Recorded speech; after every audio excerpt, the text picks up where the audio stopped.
What's up, guys? Shameless self-plug before the video starts. Just want to let you know that I've been doing a series on my live streams where I've been opening up every set of Chaotic chronologically.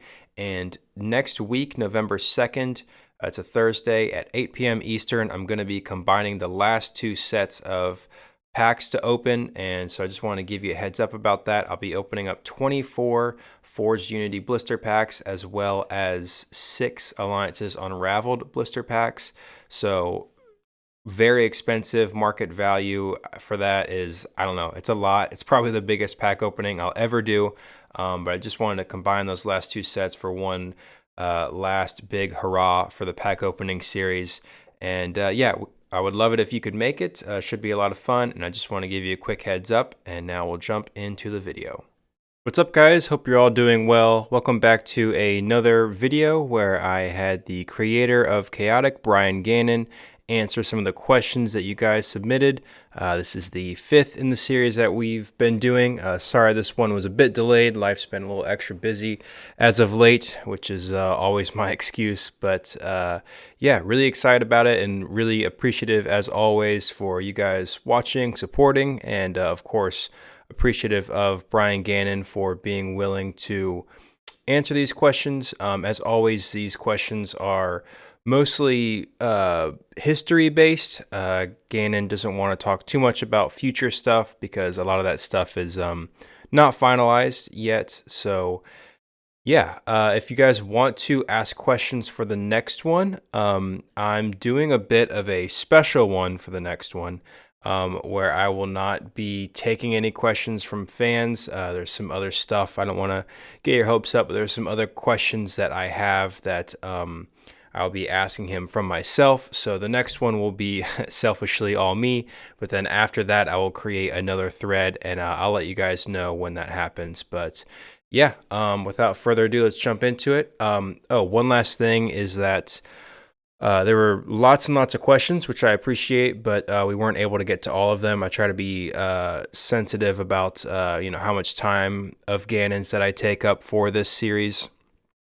Also, someone asked in the last thread, if they ask a question and it doesn't get answered, can they ask it again?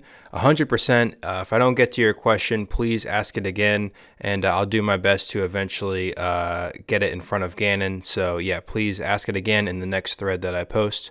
But yeah, without further ado, here are the questions and answers. First up, we have from Ice Voltage. Hi, Brian. For the Chaotic TV show, did you prefer the season 1 or season 2 and 3 animation? Also, why did Chaotic make the switch from Flash animation to traditional animation for the TV show? Gannon said, so when we did season 1, those first 40 episodes, a couple things came into play. It was HD content, which was pretty new for 2007, 2008, and it was thought that that content could be shared on our online platform in some other areas as well. As it turned out, that didn't happen, but more importantly, the creation of that content was done in Canada, where we were able to get educational credit and show that show on Canadian TV 14 times a week, which really helped. We made the change for seasons 3 and 4 to what was becoming more widely accepted content. It was the same company that did the Turtles. He's speaking about Ninja Turtles. So we moved to that new look. I think the new look is slightly better, but I think the old look is very nostalgic now.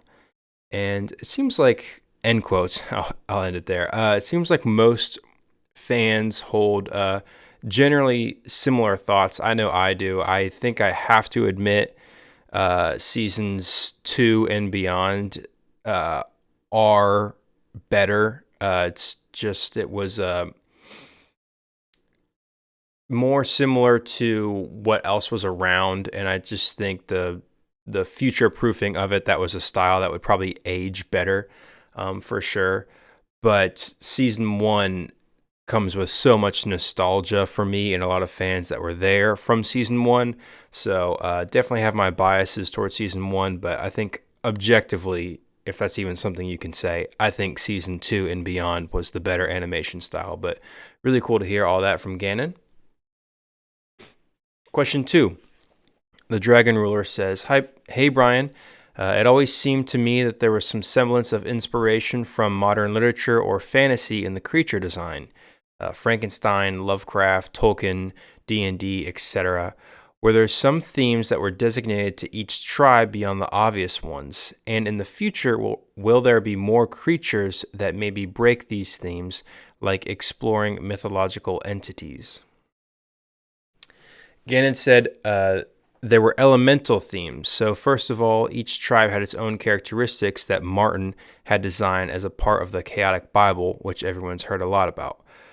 But then we also took a look at the elements basis of it and how that tribe, that creature, would flourish or not flourish in a certain element. Would it do well in ice and water, or would it do poorly? And if it was going to do poorly, how would we offset that with its strength? And by strength, I think he's not saying like power stat specifically. I think he's saying just overall power of the card. So the answer is a lot of thought went into it by several people, including Martin and the whole game design team. End quote. So yeah, he didn't really take a deep dive into specific like fantasy or literature themes, I guess. But this is something he's talked about before, that there were like specific rules about how creatures and objects in chaotic were meant to always be balanced. And I think we obviously only scratched the surface with that in those first few seasons we got. But clearly, like your comment suggests, your question suggests, there were themes that were very prevalent, like Frankenstein, being like Momark or something like that. Lovecraft being all the Marillions, Tolkien, D&D. There's plenty of like fantasy elements that are intertwined throughout all of Chaotic. And I think maybe one day, if we're so lucky, maybe we could get in front of Martin and ask him some of these questions, because I'm sure he would have a lot to share about that as well. But really cool question and interesting answer as well. Next question, Simius, maybe 109 says, "Hi Brian. First of all, thank you for all you are doing for this community. So I wanted to ask you a question about something we don't have a lot of information about in the anime during the Marillion invasion arc. When we are playing the card game, we play a couple of cards that have a Zai in their name. Not sure if I'm saying that right. If I remember correctly, we don't have a lot of information about the Azai. Is it a secret organization within the Marillions?" Brian said it's a naming convention that Martin had some strong basis in. It had to do with the fact that they were from what we originally called the deep or the frozen. It had some tiebacks to that. So again, really another Martin question that would be great to ask him one day, but basically Gannon here is saying the obvious, that it has tiebacks into what they originally wanted to call them. And from his answer, we don't really know still the full depth of what that means. But again, maybe that's a question for Martin one day. But cool regardless. Next question. Why is it that Nadrin seems to be immortal? Do chaotic creatures age?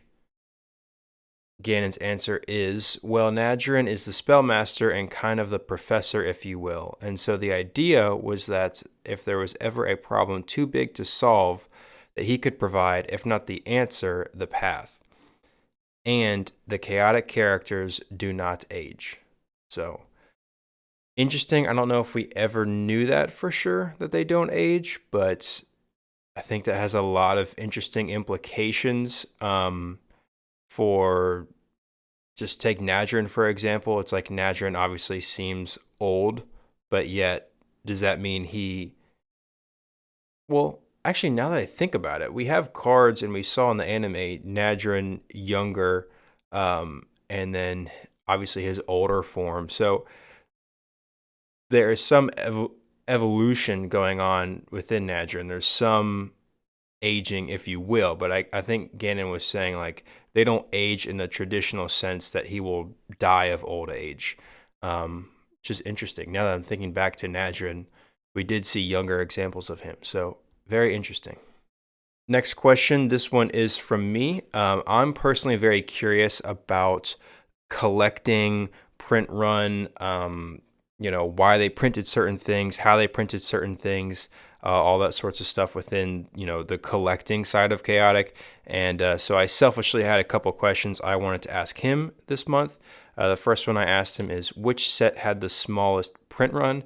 And specifically, I said, because we had talked about it before off the record, but I wanted to get it confirmed, between Dawn of Param First Edition, which was the only like real first edition set we had, Alliances Unraveled, which is the last set, which got cut short, and OP Tournament, which is that like special set. Which of those had the smallest print run? And he said, our very last run, Alliances Unraveled, was very conservative based on what 4Kids economics were at the time. But the OP tournament set was probably smaller. So he didn't have like, official print number documents on hand. I'm sure that's available somewhere within his documents. But yeah, he confirmed that Alliances Unraveled was, cut short and conservative, as he said, based on, the situation with 4Kids, because I believe the downfall of 4Kids happened before that set even went to print. So as it went to print, it was certainly a lot more conservative. But as I suspected, the OP tournament set is even smaller because that set was not for the mass markets. That set didn't go to Walmart and Target. Actually, nothing went to Walmart, but that set didn't go to Target and Toys R Us and all sorts of stores like that. It was only available in very selective, tournament environments. So, yeah, I'm not surprised by that, but it's cool to have it officially documented that OP tournament set is the most rare, which is cool. However, if you want to say like, the most rare booster boxes, the most rare starter decks, all of that belongs to Alliances Unraveled. But yeah, OP tournament set, very rare as well. The second question I asked him was, did you have any knowledge or control of how many 5 max creatures were printed? So 5 max being creatures that have all of their 5 stats at the maximum possible value. And I was kind of curious, did he have knowledge of like, did he know that every card got at least one 5 max? Or was there any documentation of how many exist, any control over that? But this was his answer. He said there was an algebraic mathematical equation put into some form of bell curve, and there was, in theory, if you will, a maximum amount of these that can be printed compared to the print run. So there was a percentage that was created for it. There was a mathematical equation put into place to create the rarity of those maxed out cards so they would not overwhelm the system. And that was the majority of his answer. I kind of, from there, asked him, like, again, what I just said, like, did you know specifically how many were created? And he basically said they didn't. So sounds like there was some sort of equation put into place for the printing system of, how many of minimum energy creatures to print, how many medium energy, how many maximum energy, and, all the way up to how many fully maxed out 5 max creature cards would the machine spit out. And it sounds like it wasn't something as specific as, hey, telling the machine only make one of these, but it sounds like it was a almost randomized, not randomized, but like you said, it's an equation that they put into the system. And so he didn't have knowledge of exactly how many would be created, which I think is cool. Kind of adds to the mystique of it that, we don't know how many are out there. There, for any given card, there could only be one, there could be 0, there could be 50, who knows? But yeah, it kind of adds to the fun of the collecting, in my opinion. Those are my 2 questions. Next question from he5635. Hi, Mr. Gannon. I was wondering if you could release the music to Spotify and Apple Music. I really like it and I want to hear it in high definition. Gannon said he talked a little bit about the music and how it was created. He said it was all put on Sony back in the day, and it's part of our partnership with 4Kids. Although Brian now owns the rights to all that stuff. And he said, cool side note, he said, we used the Seattle Philharmonic to do our theme song and to do a lot of our music, which is also a really cool side note that I didn't know. I don't know if anyone else knew. And we talked a bit. Long story short, I just had to, what he said over the phone, I just cleaned up and basically said that he said that's a magnificent idea. So great suggestion. He was really excited about it. He said he hadn't really thought about it before, but it's something that he wants to do as they move forward with trying to re-release the series. That would be a nice sort of thing to get fans back into it, I guess, marketing.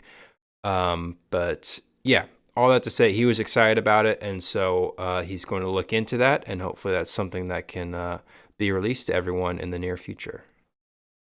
Last question. This person got away with a little bit of a future-facing question, which always happens, but Gannon is usually pretty chill about answering these. He said, "Hi, Brian. What are some appearance differences you're working on between the old and new cards? Have you reached out to Kari to return and even use some of his old art?" For those who don't know, Kari Randolph is one of the main artists for Chaotic. He did a lot of cards like the original Maxor, also the second Maxor, and some other cards that are very nostalgic and central to the art style of Chaotic. But Brian's answer said, "No, there won't. There won't be any difference. We'll follow the same style." So that's cool. I definitely didn't know that, but it's cool to know that going forward, they're going to be using, by same style, I'm assuming he means, card templates, just overall art design of the art, the packaging, the logo, everything will be the same, which I think is a good idea. I think it has aged very well. I think it would still look great today, 15 years later. I think it'll look great 15 years from now. And it helps, capture the nostalgia that a lot of us will be looking for, to look at a new Chaotic card and feel like it just looks and feels like we remember. And then for the Kari question, he said, "And we have heard from Kari, and he is open to doing some of our early cards." So that's exciting. No guarantees on that. It doesn't sound like any contracts have been signed or anything that extensive, but it's cool to know that they've at least been in touch and Kari's open to doing it, which I think, again, will be great because Kari is, still an amazing artist, and his style for what he did, especially for like early Chaotic, in my opinion, is very central to capturing that nostalgia, the same look and feel that us old time fans will definitely be looking for. So that's exciting. But yeah, that was all the questions. I apologize if I didn't get to yours, but feel free to ask it again. A reminder, next month I'm trying to do something special. I think once you see what it is, you'll be appreciative. I just don't want to say exactly what it is right now because I don't want to get your hopes up. But going to be trying to do something special with Gannon, so not taking questions for next month.